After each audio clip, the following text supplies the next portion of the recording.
हाँ नाचे छी सुपर है गई नाचे छी सुपर तनी छुए देन गाल नहीं ते होई तो बाबा नहीं ते होई तो बाबा गेयर केस्टा वाले माल नहीं ते होई तो बाबा गेयर केस्टा वाले माल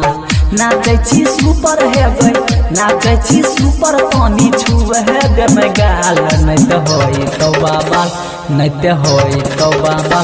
गेयर केस्टा वाले माल नहीं ते होई तो बाबा गेयर केस्टा वाले माल गेयर केस्टा वाले माल नहीं ते होई तो बाबा गेयर केस्टा कंचन राहता रिकॉर्डिंग स्टूडियो मोहरा घाट खगड़िया हाजीपुर वैशाली।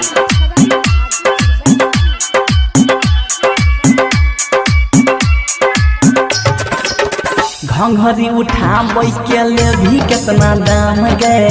पूरे बिहार में हो जैतो नाम गे हे गोई घंघरी उठाबै के ले भी कितना दाम गए पूरे बिहार में हो जैतो नाम गए पूरे बिहार में हो जैतो नाम गए नाचे छी ऐसे जैसे लागही छी कमाल गेयर केस्टा वाली माल गेयर केस्टा वाली माल नहीं ते होई तो बवाल गेयर केस्टा वाली माल गेयर केस्टा वाली माल नहीं ते होई तो बवाल गेयर कंचन राहता रिकॉर्डिंग स्टूडियो मोहरा घाट खगड़िया हाजीपुर वैशाली।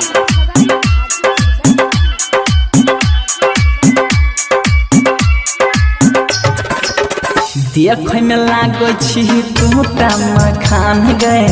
होठ तोहर लागो बनारस के पान गे हे गई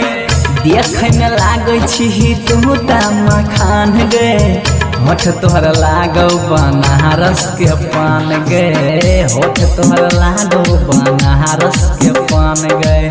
प्रमोद प्रेमचंद कहो सुपर छी माल गेयर केस्टा वाले माल गेयर केस्टा वाले माल नहीं ते होई तो बवाल गेयर केस्टा वाले माल बवाल करके छोड़बो ठीक ने।